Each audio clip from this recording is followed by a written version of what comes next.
خير الورى بدر الدجى صدر العلا نور الهدى كف الورى سيدنا وشفيعنا وحبيبنا ونبينا ومولانا محمد المصطفى وعلى آله للصدق والصفا وأصحابه نجوم الهدى ومن تبعهم بإحسان إلى يوم الجزاء. أما بعد، فقد قال الله تبارك وتعالى في القرآن المجيد والفرقان الحميد: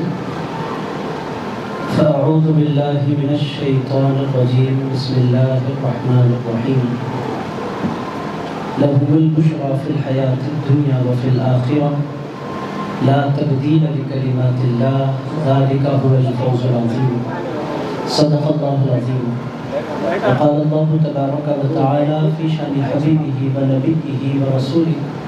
إن الله وملائكته يصلون على النبي يا أيها الذين آمنوا صلوا عليه وسلموا تسليما. اللهم صل وسلم وزد وبارك على حبيبك سيدنا وشفيعنا ومولانا محمد وعلى آله وصحبه ووارث حاله ومظهر كماله وابنه الكريم وبلده الشريف الغوث الأعظم. صدر اجلاس برادر مکرم خطیب زمن جانشین حضرت خطیب دکن حضرت سید شاہ عالم مصطفیٰ قادری الموسوی الجیلانی مدظلہ العالی، برادر مکرم رہبر ملت حضرت مولانا سید شاہ عالم محمد قادری الموسوی الجیلانی شبر پاشا صاحب مدظلہ العالی، برادر مکرم حضرت سید شاہ مدثر معیز پاشا قادری صاحب قبلہ مدظلہ العالی، حضرت حاکم پاشا صاحب قبلہ مدظلہ العالی، محفل میں تشریف فرما جملہ سادات کرام، معزز بزرگوں، نوجوان دوستوں، عزیز ساتھیوں، حضرت خطیب دکن علیہ رحمۃ الرضوان کی یاد میں یہ محفل جیسا کہ آپ تمام حضرات جانتے ہیں سجائی گئی ہے۔ عزیز دوستوں، جن جن حضرات نے حضرت خطیب دکن مدظلہ العالی رحمۃ اللہ تعالیٰ علیہ کو اپنی آنکھوں سے دیکھا ہے، ان تمام کو اچھی طرح یاد ہے۔ حضرت خطیب دکن رحمۃ اللہ تعالیٰ علیہ کا خاصہ یہ تھا کہ وہ جب بھی بیٹھتے تو کچھ بولنے کی حاجت نہیں رہتی، وہ بیٹھتے تو اللہ نے صورت ایسی بنائی تھی کہ جی چاہتا تھا دیکھ کر جائے۔ عزیزان گرامی قدر، اللہ نے غیر معمولی حسن اور جمال سے اللہ تعالیٰ نے ان کو نوازا تھا۔ عزیزان گرامی قدر، غیر معمولی اللہ تعالیٰ نے کشش رکھی تھی ان کے چہرے، جی چاہتا تھا کہ گھنٹوں دیکھیں، اللہ تعالیٰ نے اسے بنایا تھا۔ عزیزان گرامی قدر، ان کی آنکھیں ایسی کہ جی چاہے ڈوب جائیں۔ عزیزان گرامی قدر، داڑھی مبارک ایسی کہ ایسی داڑھی پھر دیکھنے میں نہیں آتی۔ اور عزیز دوستوں، پھر وقار اور تمکنت، عزیزان گرامی قدر، یہ چیزیں دنیا میں کم کم ہی نظر آتی ہیں، شاذ ہی نظر آتی ہیں۔ اور پھر جو سطوت تھی اور جو وقار تھا، جو ہیبت تھی، جو دبدبا تھا، عزیز دوستو، جب وہ بیٹھ جاتے کسی محفل میں تو اچھے بولنے والے بولنا بھول جایا کرتے تھے۔ عزیزان گرامی قدر، جب وہ بیٹھتے تھے کسی مجلس میں تو پھر کوئی بولتا نہیں تھا۔ اور عزیزان گرامی قدر، حضرت خطیب دکن رحمۃ اللہ تعالیٰ علیہ کو اللہ تعالیٰ نے ایسا بنایا تھا، جتنے علماء ہوتے ہیں آپ ڈائس پر ان کو کھڑا کریں، وہ بول سکتے ہیں، بولتے ہیں، اپنی بات پہنچاتے ہیں، مگر ڈائس سے جب وہ اتر جاتے ہیں تو پھر وہ اپنی بات، اپنا پیغام نہیں پہنچا سکتے۔ میں خود اپنے بارے میں بولتا ہوں، مجھے مائک پر ٹھہرا میں بول سکتا ہوں، مائک سے مجھے اتار دیں میں کچھ نہیں بول سکتا، لوگ میرے پاس آ کر بیٹھتے ہیں، مگر عزیزان گرامی قدر پرسنل جب کوئی ملاقات ہوتی ہے خیر خیریت کے بعد بات کرنے کا سلیقہ ہر بندے کے اندر نہیں ہوتا۔ مگر حضرت خطیب دکن کا خاصہ کیا تھا، وہ جس طرح مجلس میں مائک پر جس شان کے ساتھ بولا کرتے تھے، نجی مجلسوں میں بھی اسی شان کے ساتھ بولا کرتے تھے۔ عزیزان گرامی قدر، وہ ایک بندہ بھی اگر ان کو مل جاتا، سننے والا، دل لگانے والا اور کچھ سمجھنے کی نیت سے ان کی خدمت میں بیٹھنے والا، میرے دوستو، وہ 5 منٹ کے لیے آئے تو حضرت آدھا گھنٹہ اسے دین سمجھایا کرتے تھے۔ عزیز دوستو، ان کی نجی مجلسیں بھی دین والی مجلسیں ہوتی۔ عزیز دوستو، دنیا ان کے پاس نہیں تھی، وہ دین ہی دین ہوتا۔ میرے دوستو، میں گھنٹوں بیٹھتا، کبھی 1 گھنٹہ، کبھی 2 گھنٹے، کبھی تو ایسا بھی گزرا کہ پوری رات مجھے جانے نہیں دیتے، فرماتے بیٹھو، میں بیٹھا رہتا۔ اور میرے دوستو، اللہ کی قسم، حضرت موسیٰ قادری کے آستانے پر میں کھڑا ہوں، ان کا جو گفتگو کا عنوان ہوتا کبھی دنیا داری نہیں ہوتا، وہ جب بھی بات کرتے اللہ کے دین پر بات کرتے۔ اور عزیزان گرامی قدر، دین میں بھی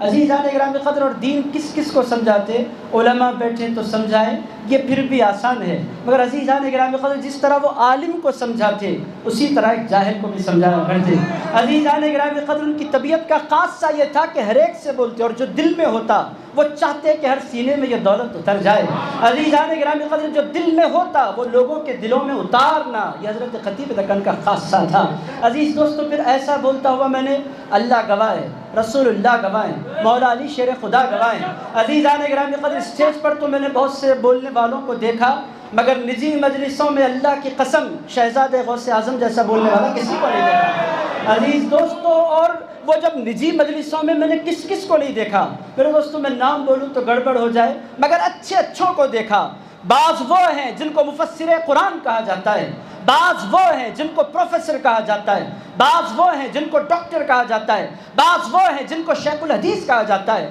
بعض وہ ہیں جو اپنے فقہ میں کمال رکھتے ہیں، بعض وہ ہیں جو افتاء میں ان کا کوئی ہاتھ نہیں تھام سکتا۔ عزیزان گرامی قدر، الگ الگ پہلوؤں میں کمال رکھنے والے جب ان کی خدمت میں پہنچتے تو ایسا محسوس ہوتا کہ ایک استاد کی خدمت میں شاگرد بیٹھے ہوئے ہیں۔ عزیزان گرامی قدر،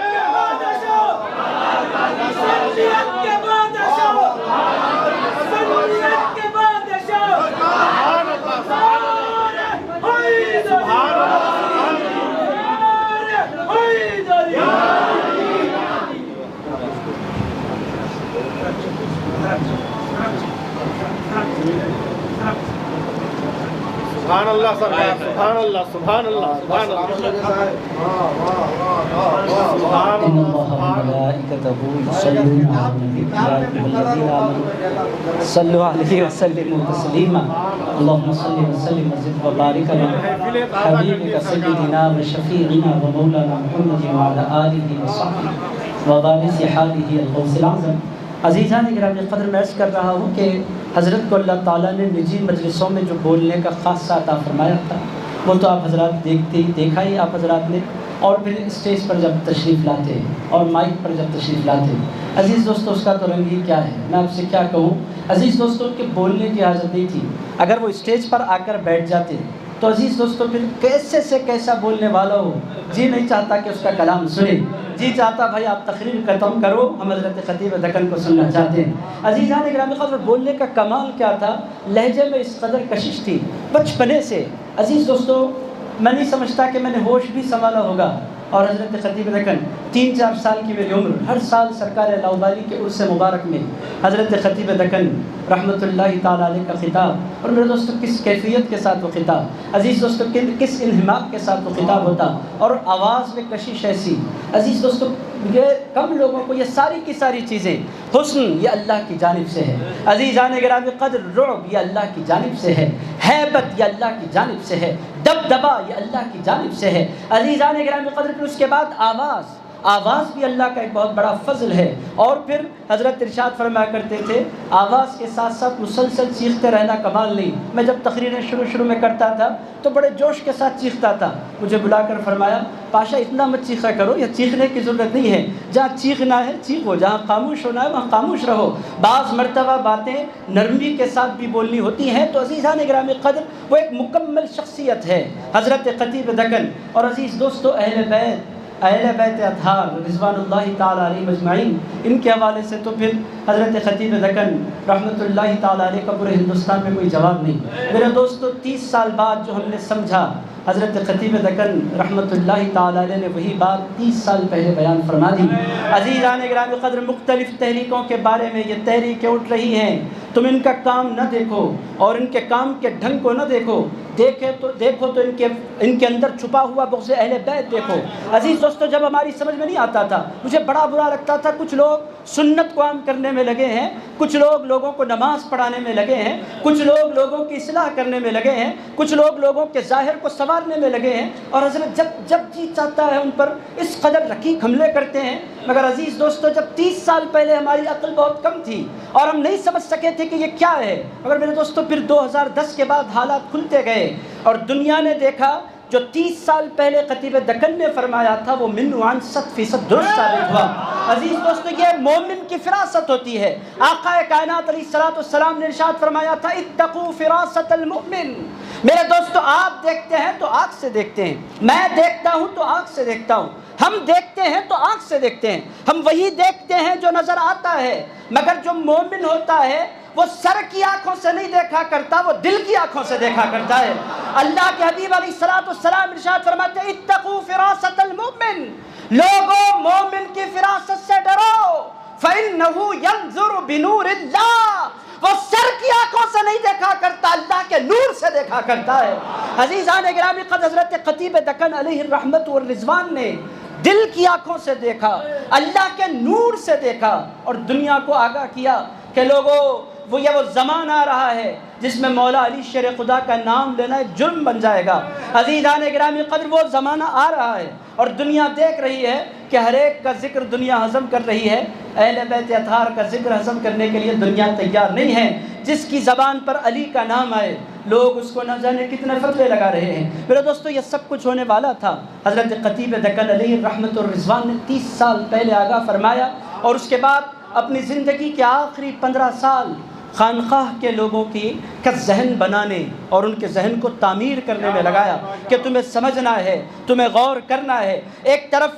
طرف اگر رافضیت ایک بہت بڑا فتنہ ہے تو وہ تو ہے 1400 سال پرانا فتنہ، مگر اہل سنت و جماعت میں خارجیت جو انٹر ہو رہی ہے اور خارجیت نے اپنے جو پیر جمانے شروع کر دیے ہیں، اس کو پہچاننا ضروری ہے۔ میرے دوستو جو کچھ کہا گیا وہ من عن ثابت ہو رہا ہے۔ آج بھی اہل سنت و جماعت کو آگے کھولنے کی ضرورت ہے۔ تو حضرت خطیب دکن علیہ الرحمہ کا یہ بھی ایک خاصہ تھا کہ وہ بہت بار جو کچھ ہونے والا تھا وہ قلب کی نگاہ سے بہت پہلے دیکھ لیا کرتے تھے۔ عزیز دوستو، اور حضرت خطیب دکن علیہ الرحمۃ الرضوان کے بارے میں کیا بولوں؟ عزیز دوستو وہ رونق، عزیزان گرامی قدر ایسا محسوس ہوتا ہے کہ پورا حیدرآباد خالی ہو گیا۔ عزیزان گرامی قدر ایسا محسوس ہوتا ہے کہ پھر کوئی باقی نہیں رہا۔ عزیزان گرامی قدر ان کی جو شخصیت تھی دوستو پھر اس کی کوئی مثال نہیں، اس کی کوئی مثل نہیں۔ عزیزان گرامی قدر اللہ تعالیٰ نے غیر معمولی صلاحیتوں سے حضرت خطیب دکن علیہ الرحمت الرضوان کو نوازا تھا۔ بڑے پیر غوث الاعظم دستگیر سے عقیدت دیکھنے والی غوث اعظم دستگیر کے نام آپ بھی لیتے ہیں، میں بھی لیتا ہوں، مگر میں نے اپنی زندگی میں اس انداز سے غوث پاک کا نام لیتے ہوئے کسی کو نہیں دیکھا۔ وہ جب غوث پاک کا نام لیتے تھے ایسا محسوس ہوتا تھا کہ دنیا میں غوث پاک کے واحد شہزادہ غوث اعظم کے۔ عزیزان گرامی قدر اولادیں تو بہت ہیں،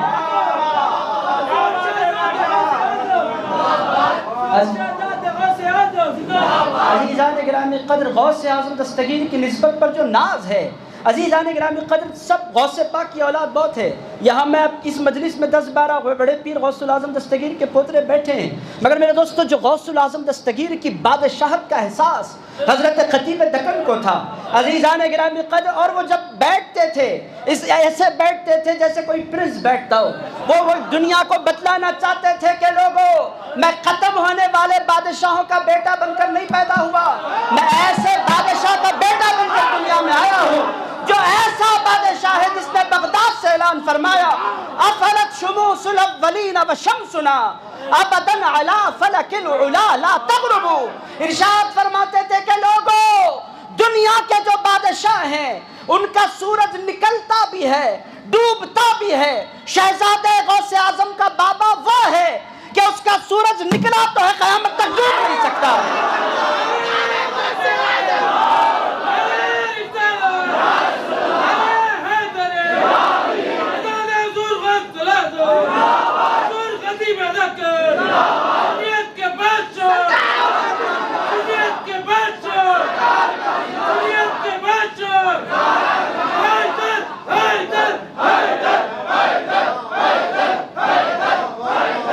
عزیزان گرامی قدر میں آپ کو کیا بولوں، ناز جو بڑے پیر غوث الاعظم دستگیر کی نسبت پر تھا۔ میرے دوستو غوث الاعظم ہیں بڑی شان والے، مگر جو پیش کرے غوث الاعظم دستگیر کو اس کو احساس بھی تو ہونا چاہیے، بغیر عرفان کے کون کیا بیان کر سکتا ہے۔ حضرت خطیب دکن جانتے تھے کہ غوث الاعظم دستگیر کون ہیں، وہ جانتے تھے کہ یہ دنیا میں آنے والے آئے بنے محنت کی، اور ارشاد فرمایا کرتے تھے بڑے بڑے لوگ ہوں اگر ان کا علم، اگر وہ دیوانے ہو جائیں ان کا علم ختم ہو جاتا ہے، جب تک ان کے پاس ہوش ہو ان کی قدر ہے، ہوش ختم تو عزت بھی ختم، چونکہ انہوں نے محنت کر کے علم حاصل کیا ہے۔ اور ارشاد فرمایا کرتے تھے میں محنت کر کے شہزادہ نہیں بنایا، میرے اللہ نے مجھے شہزادہ بنایا ہے۔ عزیزان گرامی قدر، شہزادہ غوث اعظم ہونے پر جیسا ناز کرتے ہوئے میں نے ان کو دیکھا، میرے دوستو پھر زندگی میں وہ ناز تھا ان کو، اور ناز ہونا چاہیے، ناز ہو جاتا ہے پیدا تیرا کہلانے کے بعد۔ عزیزان گرامی قدر، ناز تو ہونا چاہیے، مگر وہ ناز کرتے ہوئے آپ دنیا میں کسی کو نہیں دیکھیں گے، ان کو ناز تھا، اور وہ ناز وہ ایک ایسا احساس تھا، وہ پرنس محسوس کرتے تھے اور حقیقت میں تھے بھی۔ عزیزان گرامی قدر، یہ زبردستی کا احساس نہیں تھا، وہ پرنس تھے، غوث الاعظم دستگیر کے شہزادے۔ اور میرے دوستو دنیا میں بہت سے لوگ شہزادے غوث اعظم لکھتے ہیں، لکھا جا رہا ہے بہت سے ناموں کے ساتھ، مگر شہزادے غوث الاعظم اگر کوئی بولے، تصور میں دنیا کا کوئی شہزادہ نہیں آتا۔ حضرت خطیب دکن آیا کرتے ہیں، شہزادہ غوث الاعظم بولو، فرمایا کرتے تھے لوگوں کو شوق ہو گیا، پاشا آج کل اپنے آپ کو شہزادہ بولنے لگے ہیں، مگر ذرا غور کرو اور بدلاؤ، کیا ہر ایک کو سوٹ کے ٹائٹل جمتا ہے؟ میں کہا کرتا تھا حضرت یہ جچتا ہے تو آپ کی شخصیت پر جچتا ہے، یہ جو جب کہا جاتا ہے شہزادہ غوث الاعظم، تصور میں کوئی اور پوتا نہیں آتا۔ حضرت خطیب دکن آ جایا کرتے ہیں۔ عزیزان گرامی قدر، میں آپ کی خدمت میں کیا عرض کروں عزیز دوستو، حضرت خطیب دکن اللہ تعالیٰ نے ایسی شخصیتیں نہیں پیدا فرمائی، میں آپ کی خدمت میں عرض کروں حسن کے اعتبار سے ولا جوال، رعب ایسا، میرے دوستو دنیا کا بڑے سے بڑا خطیب آ جائے، دنیا کا بڑے سے بڑا عالم آ جائے، وہ کبھی ذرہ برابر متاثر نہیں ہوتے، اور مجھے تقریر سنتے، غور سے تقریر سنتے اور فرماتے پاشا آج آپ پریشر میں معلوم ہو رہے تھے۔ میں نے کہا حضرت نہیں، میں کوئی پریشر نہیں تھا۔ فرمایا میں بیٹھوں تو کبھی پریشر میں مت آؤ، میں وہ تقریر ہرگز پسند نہیں کرتا جو پریشر میں کی جائے، دنیا کا کوئی بڑے سے بڑا آدمی بیٹھ جائے۔ میں نے کہا حضرت آپ کو میں نے بچپنے سے سنا ہے آپ بیٹھو تو مجھے ہیبت ہوتی ہے، فرمایا اس ہیبت کو نکالو تو آپ بولنا سیکھیں گے، اگر ہیبت کے ساتھ بولو گے تو پھر آپ اپنی بات رکھ نہیں پائیں گے۔ عزیزان گرامی قدر، اور اس قدر درد کے ساتھ ہر سننے والے کو عزیز دوستو یہ جو الفت ہوتی ہے، یہ جو پیار ہوتا ہے اور جو اپریشیٹ کرنے کا انداز ہوتا ہے، عزیز دوستو میں طالب علم، میری کیا حیثیت، عزیزان گرامی قدر، میرے جو بابا ہیں، میرے جو پیر و مرشد ہیں، وہ بھی حضرت خطیب دکن کو کاظم بھائی کہا کرتے ہیں۔ عزیز دوستو وہ بڑے بھائی ہیں میرے بابا کے، تو عزیزان گرامی قدر پر میں تو پھر بہت چھوٹا سا بچہ ہو گیا، میری حیثیت کیا، مگر عزیز دوستو جب میں تقریر کرتا کتنی بار اسی مسجد میں میرا خطاب سننے کے بعد شام میں جب ہم کھانے پر بیٹھتے یا دوسرے دن میری ملاقات ہوتی، پاشا آپ نے ایسا خطاب کیا ہے کہ میں کچھ بول ہی نہیں پا رہا تھا، بولتا حضرت ایسا مت بولے آپ، یہ خوش کرنے کا، میں جب تھوڑی دیر کے لیے خوش ہوتا اس کے بعد میں سمجھ جاتا کہ بچوں کو حوصلہ دینے کا ایک انداز ہے۔ عزیزان گرامی قدر، اس کے بعد جب میں نے خطابات کیے تو وہ خوف میرے دل میں نہیں رہا، حضرت نے ایسا مجھے خوش کیا، پم کیا مجھے، اور میرے دوستو جب میں اچھا خطاب کرتا تو پھر اس کو باضابطہ اپریشیٹ کرتے، آپ نے خطاب و فلاں موقع پر یہ خطاب کیا یوٹیوب پر، اور آپ میرا نام استعمال کر رہے، ایک مرتبہ اس سے فرمایا، میں نے کہا آپ کا نام میں نے کب استعمال کا فرمایا، میں نے کیا، کہنے لگے کاظم پاشا مارو تو نیچے رضوان پاشا آ رہا ہے، یہ کیا قصہ ہے، مجھ سے فرمایا جب میں اپنا نام ٹائپ پر لکھتا ہوں تو تمہارا نام اور تمہاری تقریر آ رہی، قصہ کیا ہے، تم میرا نام تو نہیں استعمال کر رہے، میں نے کہا حضرت ایسا نہیں ہے، یہ یوٹیوب کا کمال ہے، وہ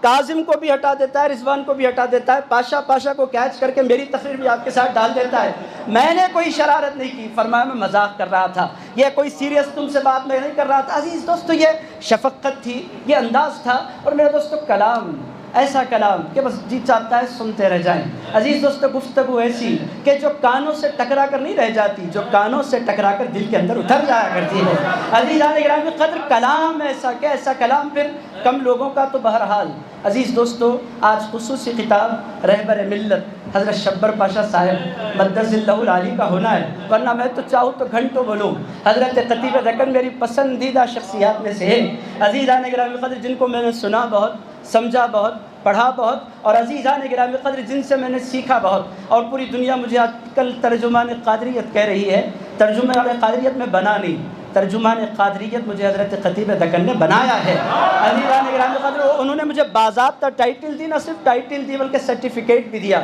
فرمایا میں آپ کو یہ ٹائٹل دے رہا ہوں اور آپ کو یہ چلانا ہے۔ میں نے کہا آپ نے دے دیا ہے، اب مجھے چلانے کی ضرورت نہیں ہے، دنیا ترجمان قادریت چلاتی رہے گی۔ تو عزیز دوستو بہرحال حضرت خطیب دکن رحمۃ اللہ تعالیٰ علیہ کو بھلایا نہیں جا سکتا۔ اللہ تعالیٰ فرماتا ہے لَهُمُ الْبُشْرَى فِي الْحَيَاةِ الدُّنْيَا وَفِي الْآخِرَةِ، ارشاد فرمایا ان کے لیے خوشخبری ہے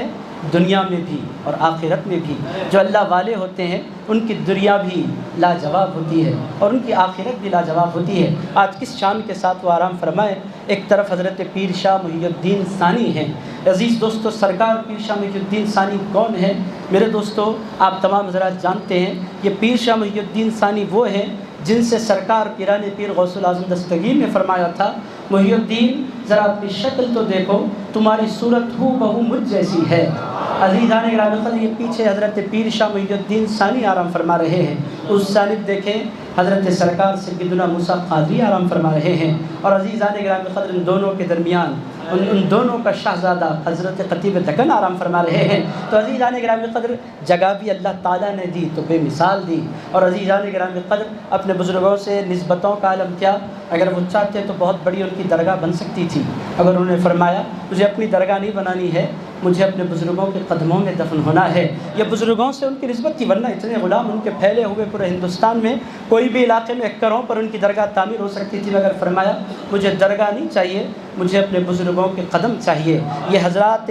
اولیاء اکرام سے اور بالخصوص سرکار غوث العظم دستگیر سے ان کی نسبت یہ تھی۔ تو عزیزان گرامی قدر حضرت خطیب دکن پھر دنیا میں نہیں آ سکتا، اللہ تعالیٰ نے ایک بنایا، انمول بنایا، بے نظیر بنایا، لاجواب بنایا، بے مثل بنایا، مگر عزیز دوستو جب دل چاہتا ہے ان کا جلوہ دیکھیں تو وہ جلوہ کبھی حضرت علی پاشا کی شکل میں نظر آتا ہے، کبھی حضرت حسنین پاشا کی شکل میں نظر آتا ہے، اور کبھی حضرت شبر پاشا کی شکل میں نظر آتا ہے۔ اور عزیزان گرامی قدر بیٹے میں اگر باپ کے گن نہ ہو تو کس میں ہوں گے؟ عزیزان گرامی قدر کسی میں ان کے اخلاق ہیں، کسی میں ان کا خطاب ہے، کسی میں ان کی گفتگو ہے، اور کسی میں ان کا مذاق ہے، کسی میں ان کا ڈانٹنا اور پھر سینے سے لگا لینا ہے۔ عزیزان گرامی قدر حضرت خطیب دکن علیہ الرحمت الرضوان میرے دوستو وہ مریدوں میں بھی مقبول، وہ خاندان میں بھی مقبول، وہ اپنوں میں بھی مقبول، وہ پرایوں میں بھی مقبول۔ عزیزان گرامی قدر وہ ڈانٹتے تھے، کچھ دیر کے لیے انسان کو برا لگتا تھا، مگر جب وہ سینے سے لگاتے تو انسان پورے غم بھول جایا کرتا تھا۔ عزیز دوستو اس قدر اپنائیت کے ساتھ وہ اپنے سینے سے لگاتے کہ پھر پوری دنیا مٹ جاتی۔ یہ حضرت کا خاصہ تھا، جب تنبیہ کرنے کی ضرورت ہوتی تنبیہ فرماتے تاکہ انسان کی اصلاح ہو، پھر اس کو اپنے سینے سے لگا لیتے۔ تو بہرحال عزیزان گرامی قدر کیا کیا کہا جائے، حضرت شبر پاشا صاحب سے آپ کو سننا ہے، جی تو چاہتا ہے بہت بولوں مگر وقت کے اندر گنجائش نہیں، پھر کبھی کسی اور موقع پر۔ عزیزان گرامی قدر انشاءاللہ تعالی بہرحال یہ چند گوشے حضرت خطیب دکن کی زندگی کے میں آپ کی خدمت میں رکھے۔ اللہ رب العزت کی بارگاہ میں دعا کرتا ہوں کہ اے پروردگار حضرت خطیب دکن علیہ الرحمت الرضوان کے درجات بلند فرما، اور اے پروردگار ہم کو ان کے نقش قدم پر چلنے کی توفیق عطا فرما۔ اے پروردگار مسلک حق اہل سنت و جماعت پر ہمیں استقامت عطا فرما۔ اے پروردگار ہم تمام کو وہابیت سے بچا، رافضیت سے بچا، خارجیت سے بچا۔ اے پروردگار غوث العظم دستگیر کے سچے پکے مسلک پر ہمیں قائم